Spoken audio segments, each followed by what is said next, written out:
Hello and welcome to another episode of Climate Watch. I'm Zhou Fang, sitting in for Feifei. As the world gears up for COP30 in Brazil this November, the spirit of international cooperation has never been more critical. China and Brazil have been accelerating cooperation on climate and sustainability at different levels. Recently, China Zhejiang University and Amazon Environmental Research Institute, a Brazilian organization, have inked cooperation agreements focused on studying climate change impacts. This collaboration is a direct response to the urgent challenges of climate change and its impact on crucial areas including food security.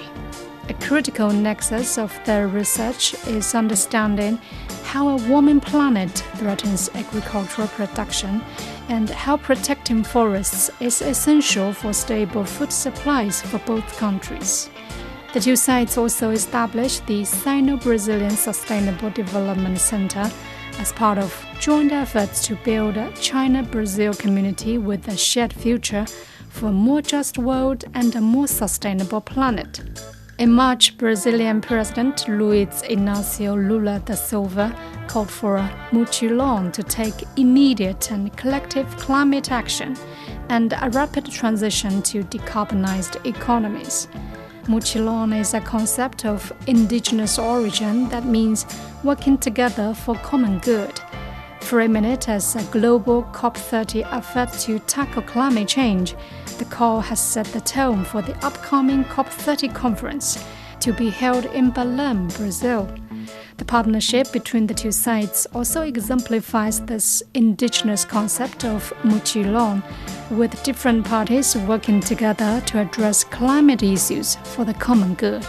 In this episode, I spoke with André Guimarães, Executive Director of Amazon Environmental Research Institute.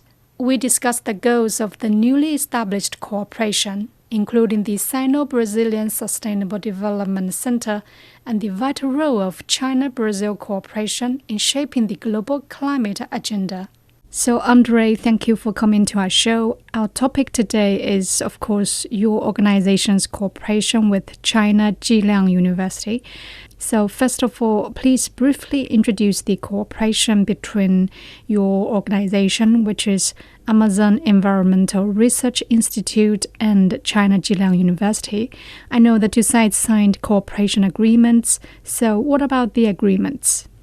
Okay, so IPAM visited the Zhejiang University in early June of this year, a few months ago, and we immediately identified a common ground that we could work together. Or in other words, we found complementarities between what IPAM does and what Zhejiang University does, especially in the field of food security. So both institutions are trying to understand, on one hand, the impacts of climate change on agricultural production and food security as a whole, but also the impacts of climate change on cities and how to adapt both the food systems and the cities to deal with a warming planet. So these are common ground. In other words, these are potential research lines that IPAM and Zhejiang would pursue. So based on the common expectations for the future, based on the perception of the impacts of climate change, and based on the fact that both countries, Brazil and China, can be affected negatively by climate change, we decided then that we should study in more depth the risks and the potential solutions for those impacts. And so that was the original motivation for the cooperation between IPAM and the China Zhejiang University. That's very good to hear. Climate change is really a big concern all over the world nowadays. But what about the formats of cooperation between the two sides and the main goals? Well, the main goals are to understand the impacts of climate change and propose solutions. For example, the Brazilian agriculture, which exports a great deal to China, is already being affected by climate change. So we need to understand those impacts how can we, how what type of solutions can we come up? So the main objectives, the main goals of this cooperation is to identify those risks, measure those risks, quantify those risks, and try to promote or to propose solutions for adapting the agriculture to a heating planet, to a climate in movements of change. For example, most of the Brazilian agriculture, actually most of the agriculture, the food production on this planet, it's not irrigated. So in other words, it depends on natural water cycles. It depends on the rain. The rain system, the distribution of water depends upon the native vegetation. So the forests are determinant when it comes to food production and the regularity of the distribution of the rain so that we can produce food. That is the same for Brazil, for Colombia, for Mexico, for China, for Thailand.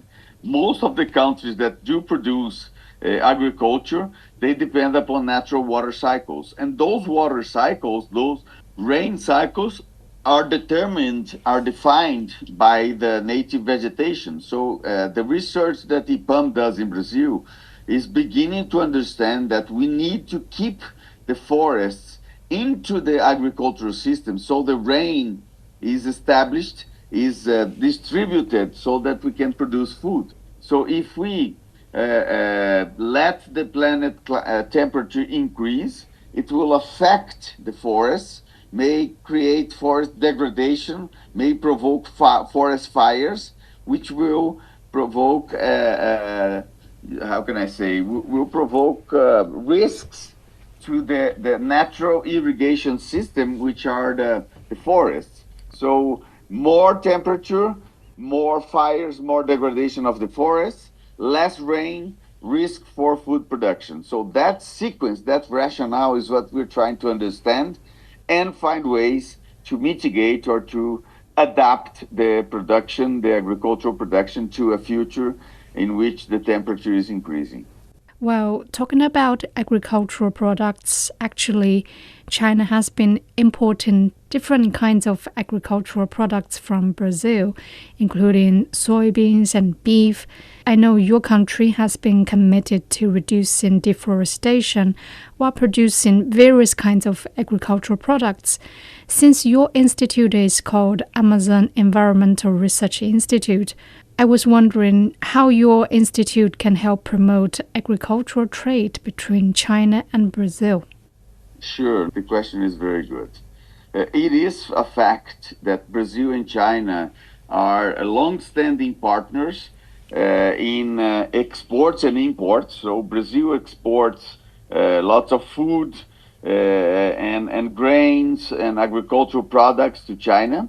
And China exports products with technology, makes investments in energy generation and energy distribution in Brazil, in infrastructure. So these two countries, they are very important partners to cooperate on this planet. So it's a good example that of the power of the global South to determine our own future. So I think the relationship that Brazil and China has, it's important for the planet, it's important for the global South, and it's important for the economy of the two countries. However, in the case of Brazil, and also in the case of China, we are still emitting a lot of carbon. In the case of Brazil, the emissions of carbon to the atmosphere, they come from deforestation, whereas in China, most of the emission is related to agriculture, to energy. So in China is energy, in Brazil is land conversion or deforestation. But the fact of the matter is that these are two big countries, two countries that do have a responsibility with the global climate, and it makes all the sense for these two countries to work together to find solutions for climate change. So at the same time, Brazil and China are important commercial partners. At the same time that these two countries are large scale emitters of carbon. So the more we work together trying to find solutions for the crisis of climate change, the better. In the case of the institute that I work for, the Amazonian Environmental Research Institute, we have been working for about 30 years. We initiated our work 30 years ago in the Amazon, trying to understand the dynamics of the forest and how human activities like logging, ranching, and even agriculture could influence the forest, and what is the dependency of those activities of the forest. As I mentioned before, most of the Brazilian agriculture is not irrigated. More than 90% of the Brazilian agriculture depend upon natural water cycles. So at IPAM, we try to understand the changes that climate change is already provoking. So we have been observing some regions where the rain has been changing its distribution. So the farmers are not so confident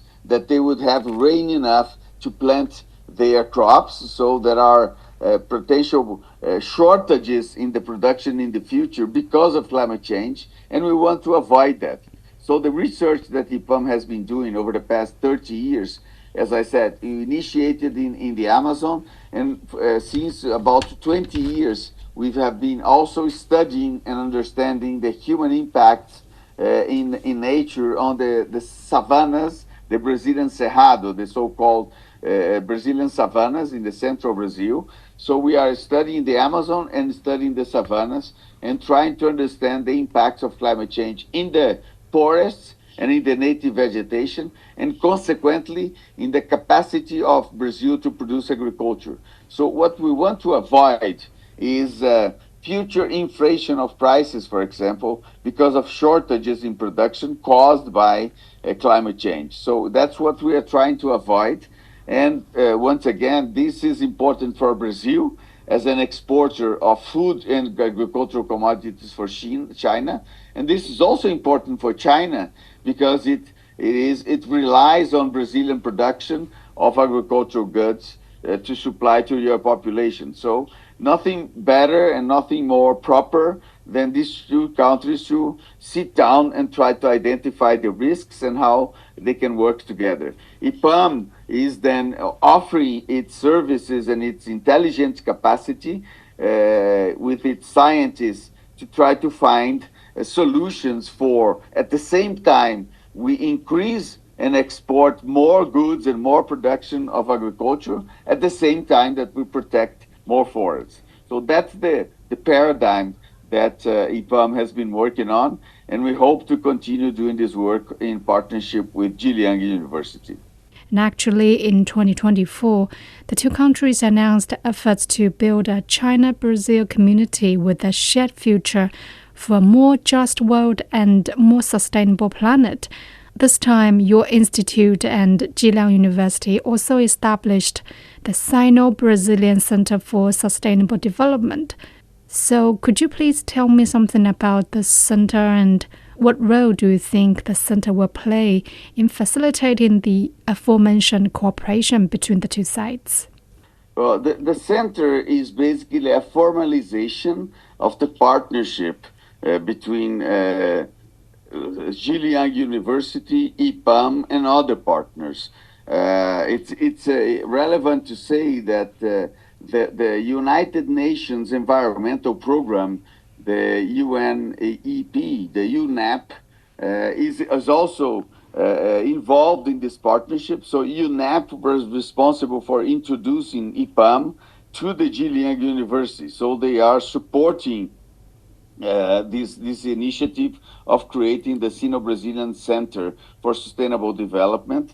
The whole idea of the center is to concentrate focus of research both from Zhejiang and IPAM with support from UNEP towards a more sustainable planet. So both institutions are working already in independent paths towards trying to find solutions. And we understand that working together under the Center of Sustainable Development will allow us to exchange experiences. For example, students from Zhejiang University can come to Brazil and collect data and produce their theses or their studies for the universities. Students from Brazil can go to China to learn more about technology, to learn more about solutions for climate change, and vice versa. So I think the idea of the center is to promote on a formal way more exchange of experiences, intelligence, students, also professors and scientists between Brazil and China to do more research to come up with fast with solutions for the crisis that we have in front of us. So the whole idea of the center is that we can have now a formalized umbrella institution that would allow initially Jiliang and IPAM to work together, as I said, with support from UNEP, but also in the future, other institutions can join the center and help us in doing more research on a faster way. So that's the idea of the center, is to join forces between Brazil, Jiliang, and hopefully other institutions in the future. I learned from your institute's website that in June this year, 6 Brazilian civil society organizations, including IPAM, undertook a mission to China with the aim of establishing strategic partnerships on various fronts, including social, environmental, climate, and sustainable development issues. What's the significance of this visit, and what kinds of achievements have been made out of this visit? Sure. This was really the beginning of everything. We understand, we meaning the Brazilian civil society, understands that we need to engage with China in different ways. Brazil and China are important trade partners. They are important trade partners in agricultural products from Brazil to China. Brazil has a goal with the climate convention to stop deforestation, to end totally deforestation by 2030. And all of these institutions that visited China, they have been working for decades now, 10 years, 20 years, in the case of IPAM, 30 years, trying to understand the impacts of climate change and what are the solutions for stopping deforestation, since deforestation is the main cause of emissions in Brazil. So, and deforestation is also affecting food production, which is important for the Brazil and China commercial partnership. So both countries, Brazil and China, understand that they have to reduce carbon emissions at the same time that they increase the trade and increase the commercial relationships.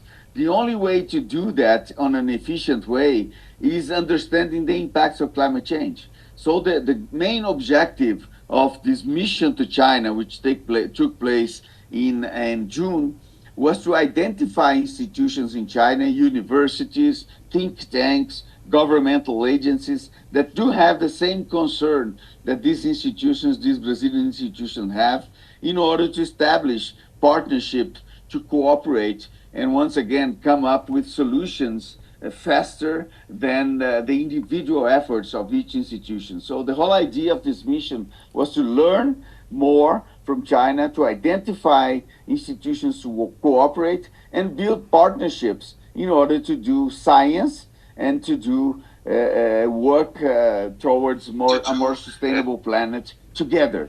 These are objectives which are not from one country, not from one institutions.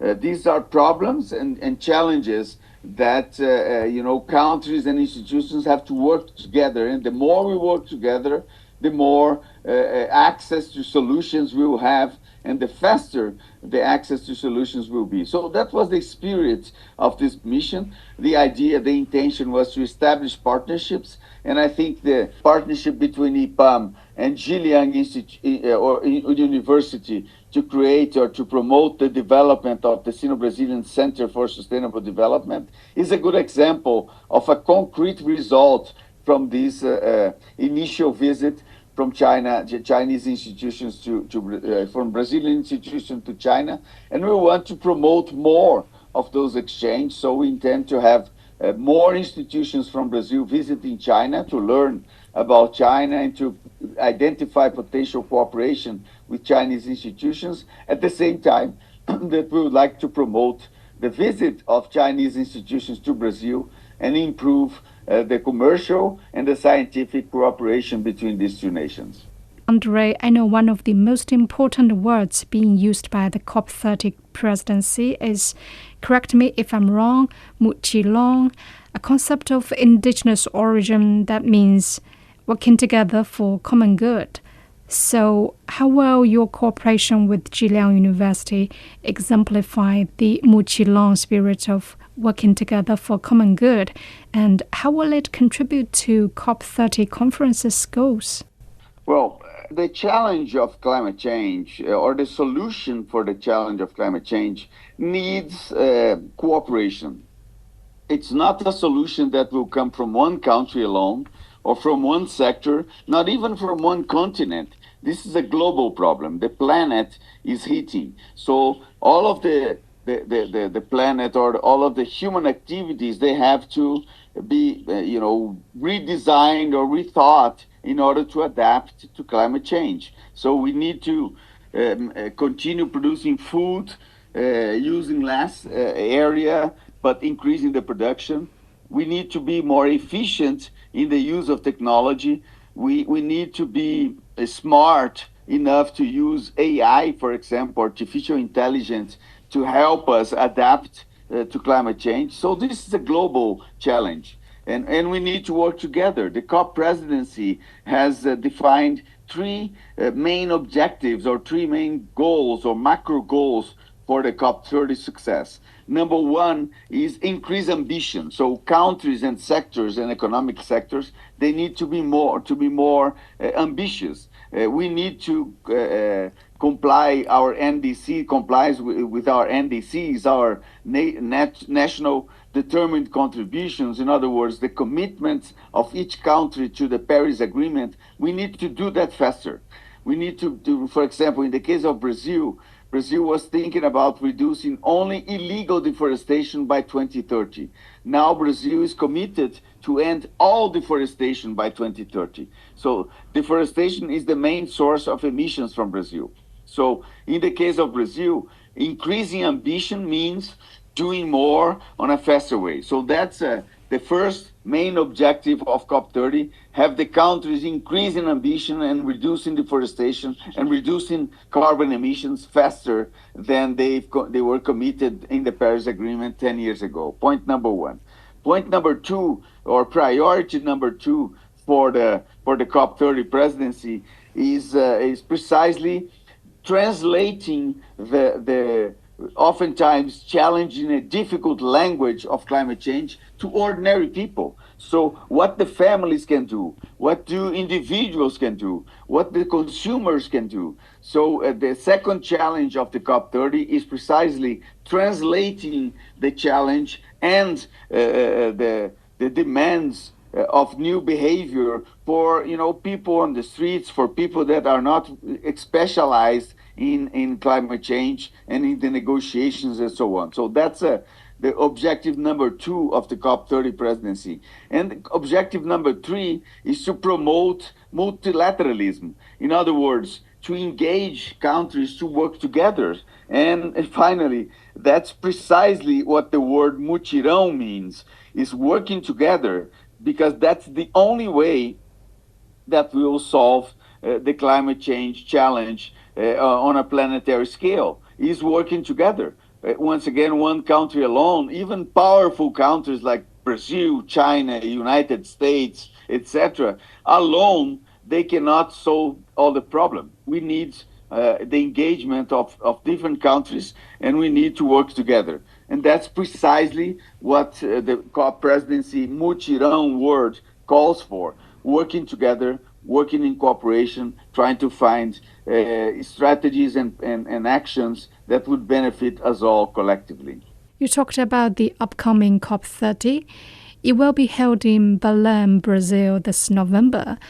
What specific role do you see for China-Brazil cooperation in shaping the agenda, particularly on issues like climate, nature synergies, and forest conservation?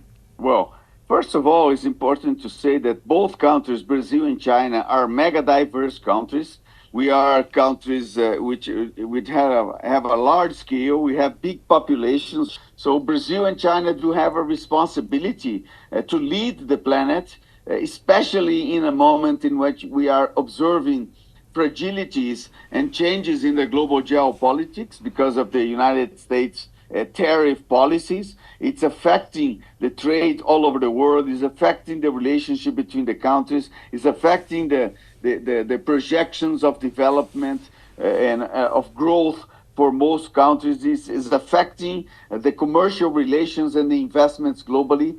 And all of that means, in my perception, that Brazil and China's responsibility globally have increased. If the United States are out of the Paris Agreement and are creating disturbances in the geopolitics, global geopolitics, I think other nations should replace the leadership of the United States. And I think Brazil and China are in a good position to lead the global South towards a more sustainable planet.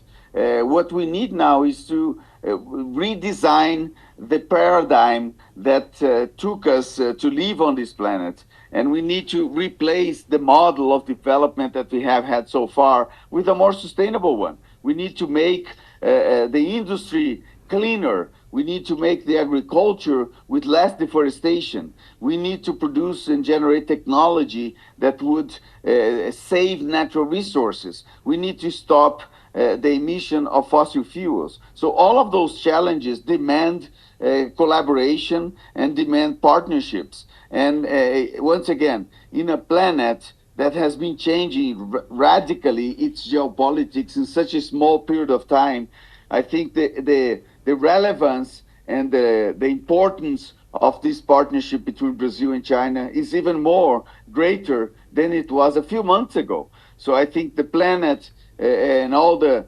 smaller countries, the less developed countries will look at Brazil and China as benchmarks, as inspiration for doing more and for adapting their economies and adapting their policies. So I believe that COP30 will be an opportunity for Brazil and China to show their commitment to climate change, show that they are working, and it's a fact that these two countries are working already. Brazil has been reducing deforestation. China has been reducing ahead of time its carbon emissions. So these two nations are two big examples of how cooperation and how commitment with the multilateralism can promote changes. And so I'm very optimistic that COP30 will not just promote or to how can I say,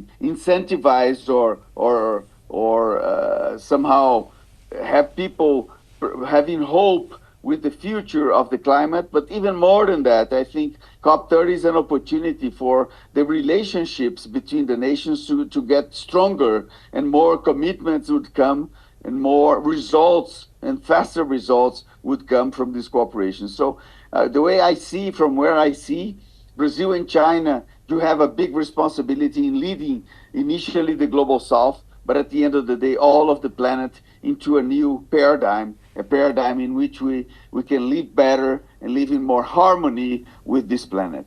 Yes, indeed, China and Brazil have been working together to address climate issues to achieve the same goal. And also, I would like to say thanks to teams like yours, to your organization, for promoting and facilitating cooperation between universities and institutes and other organizations, and contributing to realizing the goals. A big thank you to Andre Guimaraes, Executive Director of Amazon Environmental Research Institute. And thank you for listening to this episode of Climate Watch. If you enjoyed this episode, don't forget to share it with someone who is also concerned about the future of our planet. Thank you for listening. Bye for now.